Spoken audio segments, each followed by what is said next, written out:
अस्सलाम वालेकुम नाज़रीन, आप मेरा यूट्यूब चैनल देख रहे हैं। सोहराब बरकत आपसे मुखातिब है।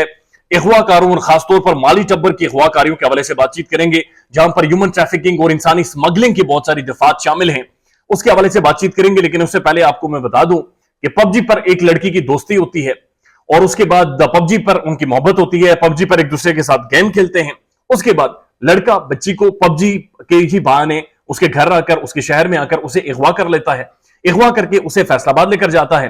वहां पर जाकर उसे ब्लैकमेल करना शुरू कर देते हैं और गन पॉइंट के ऊपर उससे मुख्तलिफ बयान दिलवाते हैं और अपनी फैमिली की तस्दीक करवाते हैं, अपनी फैमिली के खिलाफ बयान दिलवाते हैं। और लड़की गन पॉइंट पर और under the influence of drug के इंफ्लुएंस में आकर यह कहती है कि मेरे वालिदैन मुझे मारते कूटते थे, मेरे वालिद की कोई इंपॉर्टेंस नहीं है, मेरा वालिद किसी और लड़के से प्लॉट के चक्कर में मेरी शादी करवाना चाह रहा था। और यह बात जहीर और शब्बीर कि जो ब्लैकमेलिंग है, जो अगवाकारी है, उसके हवाले से, मेहदी काज़मी की बेटी के हवाले से बातचीत नहीं हो रही, बल्कि ये एक डिफरेंट केस है जिसका इंकशाफ किया है, जिसका खुलासा किया है डॉक्टर ताहिरा रबाब ने। डॉक्टर ताहिरा रबाब पाकिस्तान की एक इन्फ्लुएंशियल, एक प्रोमिनेंट पर्सनालिटी है, जिन्होंने इंसानी स्मगलिंग, ह्यूमन ट्रैफिकिंग के ऊपर डिटेल्ड उनकी स्टडी है और इंसानी नफ्सियात को भी बखूबी समझती हैं। बी फाइंडर हमारे दोस्त फरहान, वो जाकर गए और उन्होंने जाकर एमएलओ के ऊपर उनका इंटरव्यू किया। उस दौरान उन्होंने एक ऐसा इंकशाफ किया है कि जो कि हौलनाक है, और इस इंकशाफ के बाद जरूरी हो गया कि पाकिस्तान की जो मुअज़्ज़ज़ अदालतें हैं फौरी तौर पर कुछ घंटों में, कुछ दिनों में एमएलओ करवाकर, मेडिको लीगल करवाकर बच्ची को बाजियाब करवाएं और उसके वालिदैन से उसे मिलवाएं,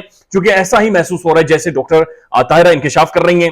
वही मॉडल, वही चीज अपनाई गई है। और डॉक्टर साहब का ये कहना है कि ऐसे बेशुमार वो केसेस देख चुकी हैं जहां पर गेम के बहाने बच्ची को अगवा किया गया, उसके बाद गन पॉइंट या फिर ड्रग के नशे में बच्ची से बयान दिलवाए गए और वो बयान दिलवाने के बाद या ब्लैकमेलिंग करके बयान दिलवाए गए और उसके बाद रूल ऑफ लॉ को मनूवर करके, इन्फ्लुएंस करके उस बच्ची से बहुत सारी बातें मनवाई गई, केस को अपनी तरफ किया गया और फैमिलीज को भी ब्लैकमेल किया गया। अब जो एग्जैक्ट वर्ड है डॉक्टर साहिबा के, वो मैं आपके सामने रख देता हूं और वो बड़ी इंपॉर्टेंट है।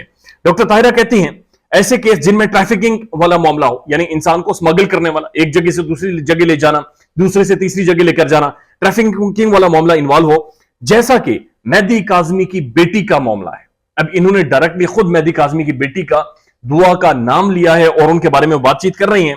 इसमें ड्रग प्रेशर और अब्यूज बहुत ज्यादा होता है।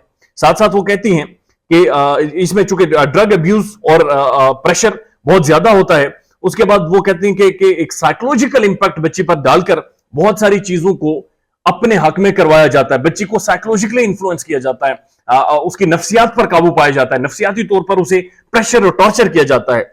उसके बाद वो कहती हैं जिस तरह मेहदी काज़मी की बेटी है जो कि कांस्टेंट एक टॉर्चर में रही है, एग्जैक्ट ये टर्म और वर्ड उन्होंने इस्तेमाल किए हैं कि जैसे ये बच्ची एक कांस्टेंट टॉर्चर में रही है, ड्रग्स, उसके बाद वो कहती है under the influence of drugs बातें बुलवाई जा सकती हैं। और उसके बाद उन्होंने कहा कि मैंने ऐसा ही एक केस देखा है, पबजी पर बातचीत हुई, उसके बाद बच्ची को अगवा किया गया, फैसलाबाद लेकर गए, ब्लैकमेल किया, गन पॉइंट पर शादी की और 6 माह तक गन पॉइंट पर और under the influence of drug बच्ची से स्टेटमेंट दिलवाते रहे। और ऐसा तासुर मिल रहा है जैसे मेहदी काज़मी की बेटी का मामला भी यही है।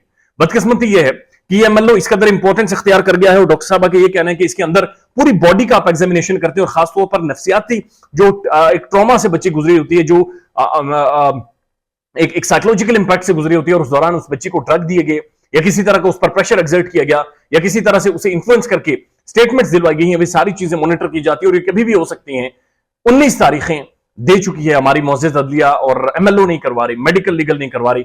जहीर और शब्बीर जो गैंग है, इनकी जो सौलतकार हैं या जो इनके फैसिलिटेटर हैं, जो वकला की टीम है, वो सारे जोर लगाकर, पूरा टिल लगाकर एक चीज को कैंसिल करवा रहे हैं कि बच्ची का मेडिकल नहीं होना चाहिए। और डॉक्टर ताहिरा रबाब के इस इंकशाफ के बाद अब चीजें बड़ी खुलकर सामने आ गई हैं कि यह भी शायद वैसा ही केस था जैसा फैसलाबाद का, जिसका वो जिक्र करती आई हैं। और इसके बारे में बड़ा संजीदगी से हमारी मुअज़्ज़ज़ अदलिया को रोकना होगा। जरूरत है कि हंगामी बुनियादों पर फैसला देकर बच्ची का एमएलओ करवाया जाए। ख्याल रखिएगा अपना। अल्लाह हाफिज।